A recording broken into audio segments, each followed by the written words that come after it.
News Talk 1540 KXEL, where Iowa comes to talk. KXEL News Time now is 9:41. Good morning. I'm Jeff Stein, and we're pleased to be joined now on the news line by Troy Miller. Mr. Miller is the president and CEO of the National Religious Broadcasters Association, NRB. Mr. Miller, good morning, and thanks for taking time to talk to folks across the state of Iowa. Well, good morning, Jeff, and it's great to be with you. The name is pretty self-explanatory, but give us a little more. The National Religious Broadcasters, NRB, who are you folks and what do you do? So we are the largest association that represents Christian communicators in broadcasting, whether radio, television, film, streaming, publishing. If you're a Christian communicator, lots of churches who are doing their own websites. Our organization exists to make sure that you can stay in the public sector and do whatever ministry it is, whatever God's called you to do that relates to media. So we work on Capitol Hill, on legislation that's going through, on the regulatory environment. We look at laws and things that are going through the court systems. And today we work a lot on what's happening in corporate America, especially around the censorship with the big media companies and legacy media. The FCC over the course of time has expanded the bandwidth and has allowed smaller, low-power FM frequencies to pop up for nonprofit organizations, and that has really been a tremendous asset for people of faith who want to get a message out to their communities, hasn't it?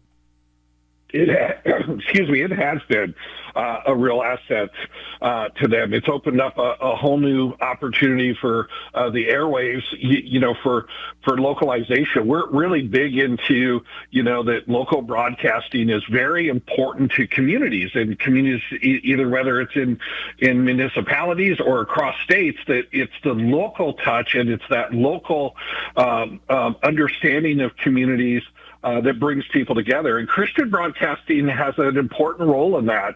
As you know, AM broadcasting and that is the primary method for getting out information during times of natural disasters and other emergencies. So we have been a big supporter and pusher in that effort.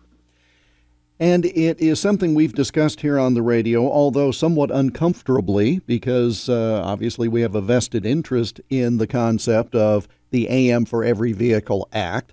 But we've tried to point out that it has to do with public safety. It has to do with the government's emergency activation system, et cetera.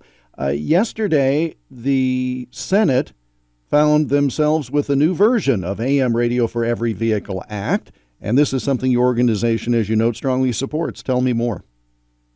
That's right. We do strongly support this. As a matter of fact, we, over a year ago, were one of the organizations that brought this issue to light when Ford Motor Company announced that they were no longer going to keep AM radios in their new vehicles. We immediately wrote to the CEO and to the chairman at Ford to tell them, our position on this and how an important role that AM radio plays. So each time Congress comes back into session, into a new congressional session, this is the 119th Congress comes in, bills from the previous session need to be reintroduced. So Senators Cruz and Markey reintroduced the AM Radio for Every Vehicle Act in the Senate.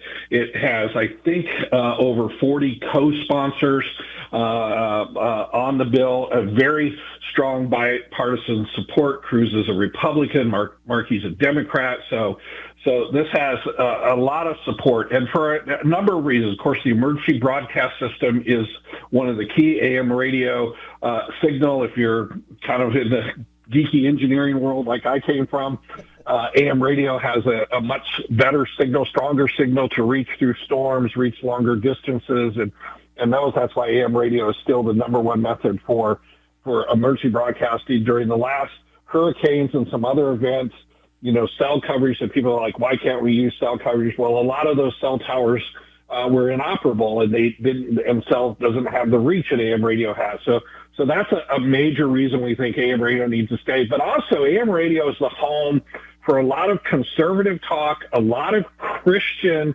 talk and teach stations, and a lot of Spanish language stations are also AM radios on. AM radio is a very vibrant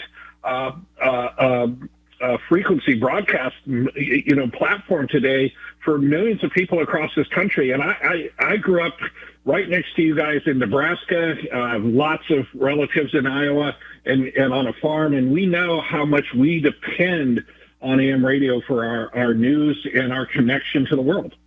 Troy Miller is president and CEO of NRB, the National Religious Broadcasters Association. He's kind enough to join us live on this Thursday morning on News Talk 1540 KXEL. Obviously, KXEL is a 50,000-watt clear channel station, first station in America to begin its life with that full power and clear channel signal. That was in July of 1942, and it was founded for the agriculture community, as the stories go, because America needed a big 50,000-watt voice to speak to folks in rural areas. And that's a mission that we take very seriously today, even though the studio is in a town of some size. We're speaking to a lot of folks who this is the connecting thread where the FM signals don't travel as far, as you note. And, how frustrating is it these days when we assume we should have cell signal and streaming and everything else from the palm of our hand, literally. And the reality of the situation is nobody's invented a better method for blanket coverage than AM radio. That's exactly right. You're exactly right. Like I said, I grew up on a rural farm just over the border in Iowa, there over by the other northwest corner by Sioux City, Iowa. And I remember my grandfather, we listened to this station. We'd listen to the Ag Report. We were a small farm, but we listened. My grandpa always wanted to know what the pork prices were that were going on with the corn prices. And this was our connection. As you said, that was the rural connection. And AM radio has really filled that in over the years, and a lot of people still depend upon that and still listen to that. We listen to AM radio when we're out in the fields constantly. You were probably picking up KSCJ or WNAX or some of those big signals, it sounds like. Yeah, KSCJ for sure that we picked up out there on the farm. One of the good Iowa Almanac and Iowa Business Report affiliates. Been there since, I think, 1927. All right, so, and you mentioned the content of the message, the possibility of censorship due to that, and I don't discount that, but I think a lot of this has to do with money, Mr. Miller, because the concept is right now people can drive their cars and get radio for free. But that's in competition with these partnerships that the automakers have set up with all of these other things. And it seems to me it's a bigger play that it's AM radio under the excuse of electric vehicles. Oh, there's interference and we can't figure out how to fix it. That's how it's starting. But pretty soon the whole point is they want their hand on your credit card, do they not?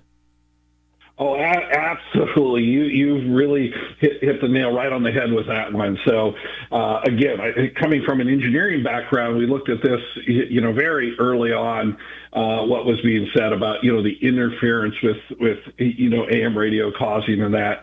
And even the government, GAO, the Government Accounting Office, did a investigation into this, the paper on this, and said, look, the part to really and prevent this from happening in the car is about $35 or less. And that, when you look at that as compared to the total cost of the car, that's really insignificant.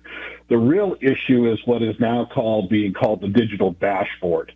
We all know that we get the cars today, you get these new cars today, and they have these, very large screens on them. They're connected via cell service to the internet. Your maps are updated. You can get access to certain applications and websites and browsing and that.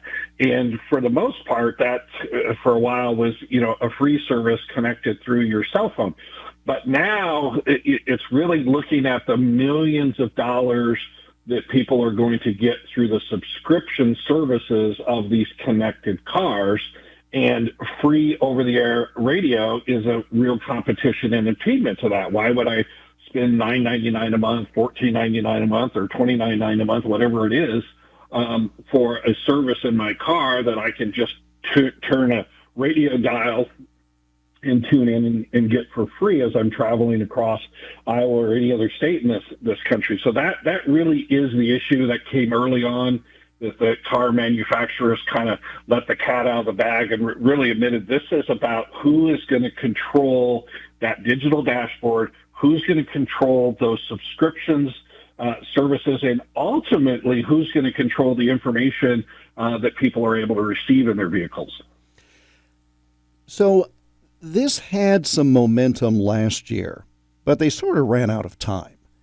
And then there was the thought that, well, new administration in Washington, so therefore this may not be as big a deal. It's still a big deal because, again, and I'm not a fan of telling manufacturers what they need to put into a vehicle necessarily, but this has public safety components. And just because one election went one way doesn't mean that this doesn't come back again. The law is important for that purpose, too. That's correct. And so we are a free market, country, and we typically like to see the market decide, the market drivers decide the future of certain things in technology. You can remember, whether DVDs or Blu-rays went, but you really said it. This is a public safety issue, but it's also a public access issue to information. As our country was founded, and you talked about the founding of, your radio station, one of the key things that Congress put into the law of most of the communications related laws and legislation was that public interest programming, public access to programming was something that was key for America, that people should have free access to this. And so that was created right away with the way markets worked on advertising. So we're not saying in the future there might be something different. There might be technology that comes out that can replace AM radio as an emergency system. But what we are saying is the American consumer, a disservice is being paid to them from both a safety standpoint, and which is primary, but also for an information access standpoint if they're forced to have to pay for this information rather than get information that's already available to them, free over the airwaves. Well, finally, switching back to the mission of your organization, as you note, there are so many different ways that folks can communicate. People of faith can communicate these days, and you have your big annual gathering, not even a month away. Tell us about that for those who might be interested. Yeah, not even a month away. And let me expound on that, because the NRB convention will be in Grapevine, Texas, just on the north side of Dallas, 5 minutes from Dallas Fort Worth Airport. It is the largest gathering of Christian communicators, Christian broadcasters, program producers, churches, as I said, filmmakers, podcasters, publishers, authors. Anybody who's in Christian communications will be there. We have nearly 5,000 attendees last year. We'll have over 260 booths on our 50,000 square foot exhibit floor, covering everything from ministries that are on the air to people that can help you if you think you want to get into Christian communications. And matter of fact, just to hit our last topic, last year we had invited all the presidential candidates to come and speak at that. The only one who accepted and came is now President Trump. And during his speech last year, he reiterated his support for AM radio and free AM radio at that convention, and gave his commitment on this. So we have the highest level of commitment for this bill to go through, and we do think it will go through and be pushed through this year. We're not in an election year. It's easier for the Congress to focus on these. But the convention, if you're in broadcasting, think you're in broadcasting, and everybody is today. If you have a Facebook page, a social media presence, then you're a Christian communicator out there. And if you want to know how to better reach people and how and where the technology is going today and what are the key, legislative, regulatory, and cultural issues, our NRB convention is the place to be. NRBconvention.org is the website with all the information. NRBconvention.org. Mr. Miller, thanks so much for taking the time. Always good to talk to another Midwesterner. Good luck with the conference, but good luck with this AM Radio for Every Vehicle Act. Well, thank you for having me today, and a hearty hello to all of my friends there in Iowa. Absolutely. Take good care. Troy Miller is the president and CEO of NRB. That's the National Religious Broadcasters Association, and their big gathering at the end of next month is in Texas. NRBconvention.org is where you go for more information.